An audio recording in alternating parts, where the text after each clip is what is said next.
후보자님 판사로서 살아오시면서 이렇게 인사청문회를 경험해 보리라 이렇게 예측해 보신 적 있습니까? 없습니다. 너무 빨리 또 했다고 해도 너무 빨리 찾아왔죠.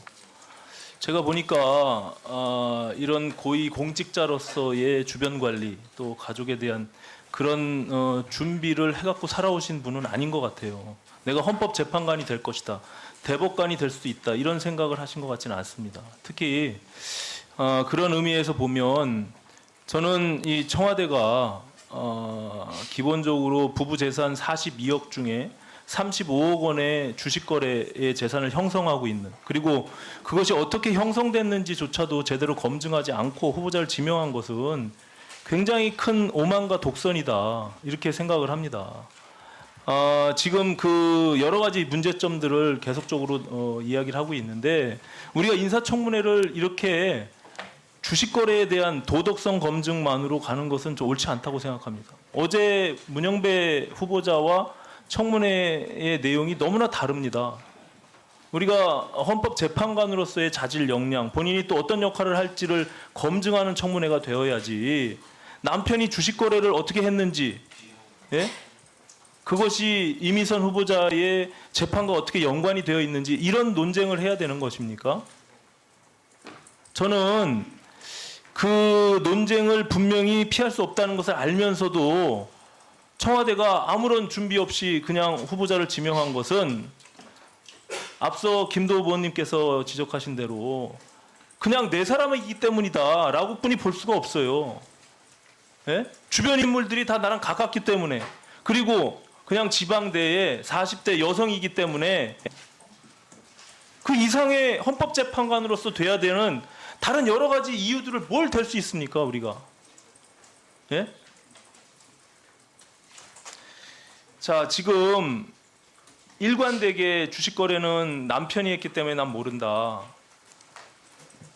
그렇게 주장하는 것도 헌법재판관으로서 그 자체가 도저히 저는 국민의 한 사람으로서 받아들일 수가 없어요.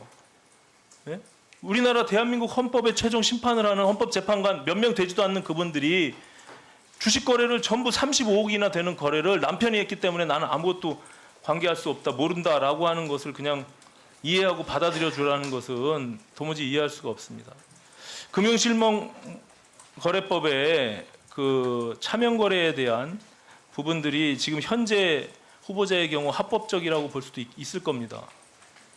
하지만 지금 3조 금융실명거래 3호에 보면 그 밖에 탈법 행위를 목적으로 타인의 실명으로 금융거래를 해서는 안 된다고 명시되어 있습니다. 그러면 후보자가 지금 의혹이 되고 있는 미공개 정보를 통한 내부 거래에 대한 의혹들이 있습니다. 그것을 만약에 했다라고 하면 그 책임을 면하기 어려울 겁니다.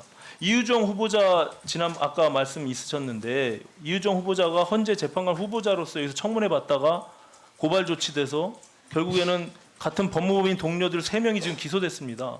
알고 계십니까? 네, 알고 있습니다. 예. 지금 댓글에는 후보자가 헌법재판관 되려고 하다가 남편 잡겠다고 지금 그런 댓글들이 올라오고 있어요. 자, 한번 봅시다. PPT를 넘겨주세요. 2018년 최근입니다. 작년에 2018년 1월 12일 날 5번에 걸쳐서 총 5천여만 원의 이테크건설 주식을 매수하게 됩니다. 후보자 이름의 주식 계좌에서 매수를 합니다. 물론 남편이 했겠죠. 이것도 남편이 했다고 하니까 그렇습니다.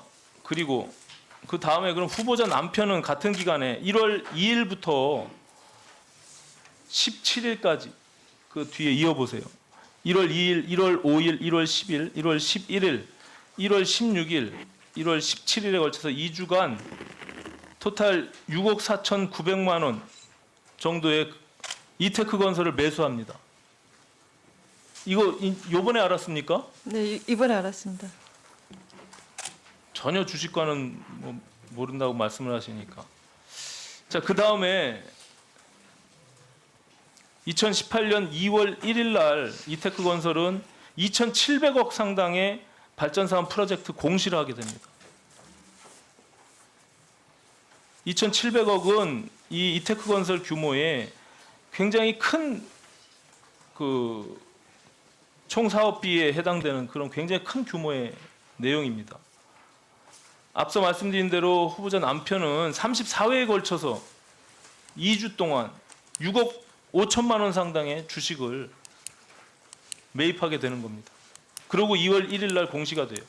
그 다음 날 공시 발표 후에 주가가 15만 9,800원까지 상승하면서 매수가 11만 원에 샀던 후보자의 계좌에서 산 것과 후보자 남편이 산 것 무려 41%가 폭등하게 됩니다.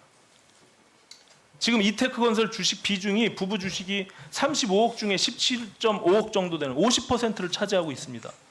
여기서 중요한 것은 현실적인 이익 실현과 상관이 없습니다. 지금 자본시장법에서 내부자 거래에 대한 처벌 내용 잘 알고 계시죠? 법조인이니까. 굉장히 엄하게 다루고 있습니다. 알고 계십니까? 네, 알고 있습니다. 예, 174조의 미공개 중요 정보 이용 행위에 대한 금지에 따라서 처벌의 경우는 10년 이하의 징역과 5억 원 이하의 벌금을 부과하게 되어 있습니다. 네, 예, 굉장히 큰 범죄 행위입니다. 네, 맞습니다. 예.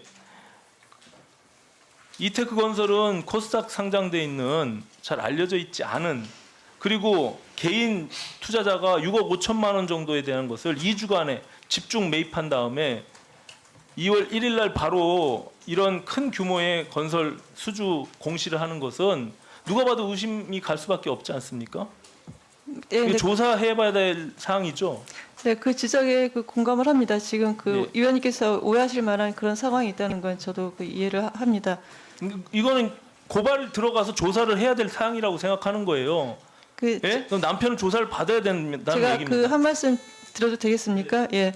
다만 이테크 건설 주식 같은 경우는 2007년부터 거래를 해 왔던 걸로 제가 알고 있습니다. 네.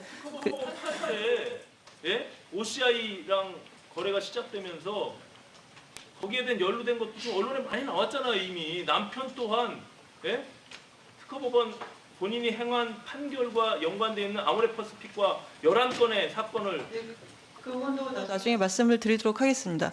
지금 이테크건설 주식 같은 경우에는 그 오늘 아침에 그 언론 보도를 보고 제가 확인을 한 바로는요. 그 아까 말씀하신 것처럼 2008년 1월달에 매수를 한 사실이 있는데 그 이후에 공시된 수수 사실은 전혀 알지 못한 걸로 그렇게 알고 있습니다. 그리고 그 공시 이후에 아까 위원님께서 말씀하신 것처럼 주가가 좀 상승을 했다가 그 이후에 다시 하락한 걸로 알고 있습니다. 물론 그 결과는 그 문제가 안 된다는 걸 알고 있습니다. 매도 시점이 네. 중요하다니까요.